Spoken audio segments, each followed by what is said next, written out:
Hello everybody and welcome back to Stacy Clouds. Now I'm going to do a quick video today just about microphones.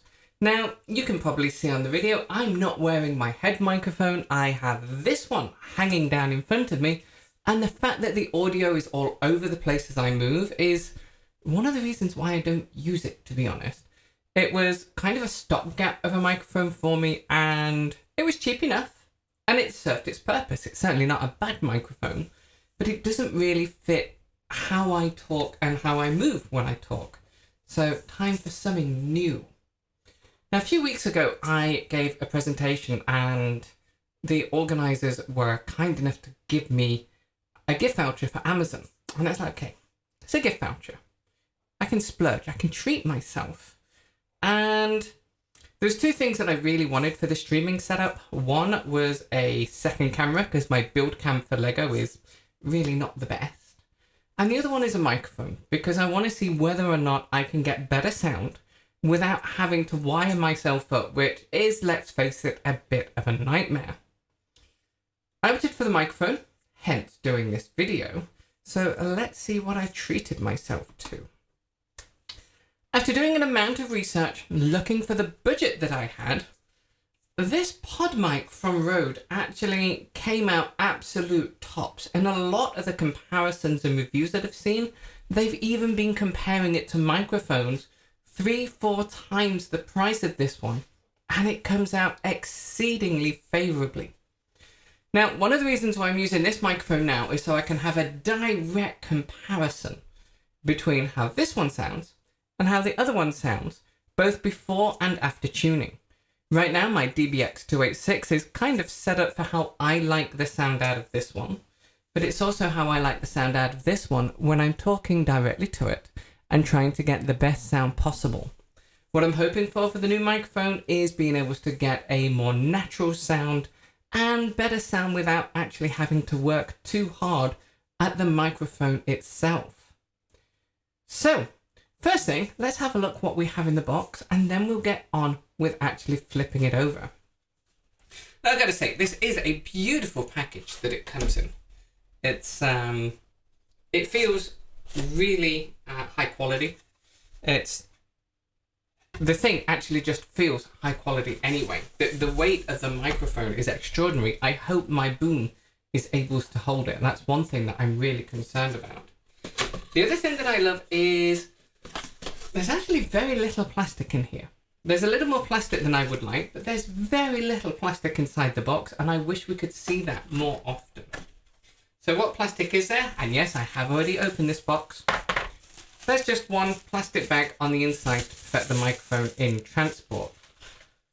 It's not much, but to be honest, I think it's still more than it needs. Then the microphone itself. It weighs a ton. It is absolutely not a light microphone at all, and it looks spectacular. Now, let's be honest, I can be slightly vain at times, and I love microphones that look spectacular, and this certainly fits the bill for that. It's reasonably simple.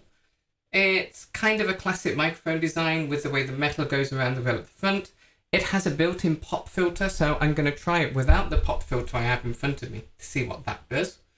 And it's got the mounting bracket built in, which means that I can talk directly to the front of the microphone. I'm not going to have to talk to the side of it as I do with the one that's currently up here, which hopefully means it's also less in my eye line.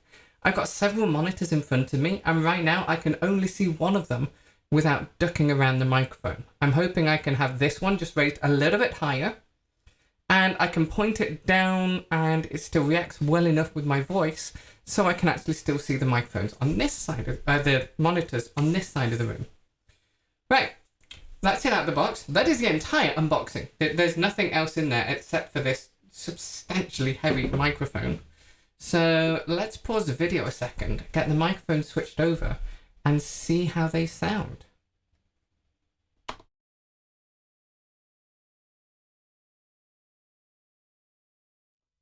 And we're back with the new microphone. Now, I'm going to be completely honest here and say that this is not a direct comparison because there were some tweaks which I needed to make to the microphone in order to get it work. The output from this microphone is a humongous amount smaller than the output from the previous microphone.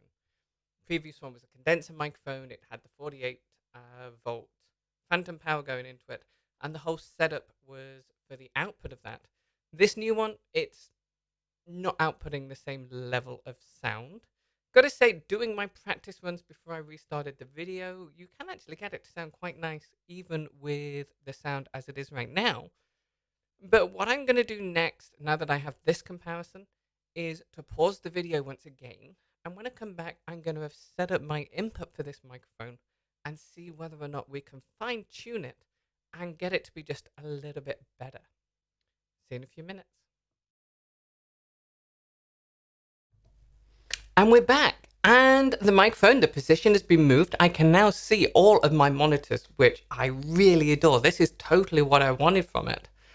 I've done a little bit of adjustment on the microphone to try and get it to sound right. The output really is absolutely tiny. I wonder whether or not I'm going to end up going for an inline preamplifier. My DBX 286 down below is currently wound up all of the way for the input gain. So, and that's the only way I could get a decent input into the amplifier to start with. Rest of the settings, they've not changed that much, to be honest. It's quite reasonable compared to the old microphone for the de-essing, for the attack and the decay. But for the rest, I'm really quite impressed with how well this sounds now. I've been playing a little bit with Audacity. I have to watch this recording back before it goes online to see whether or not I like the sound on the video. But first impressions, I am over the moon with this camera, with this microphone. The sound quality is half decent. In fact, what I just heard on Audacity was really more than half decent. I can see all my monitors. I think the only thing I'm going to have to watch out for is when I'm sitting down and standing up, it's going to be in a slightly different position, so I'm going to have to check how that goes. But no, Rodecaster Podmic. I'm quite impressed. The Rode Podmic, by the way, it's Saturday afternoon, I'm tired, I got it wrong. But it's really quite impressive. I am happy that I spent the money on this. And who knows, some of my streams I might even just do with this microphone because it is an order of magnitude less hassle than actually getting set up to start with. So, on that note, have a good Saturday, everybody. Speak to you later. Bye-bye.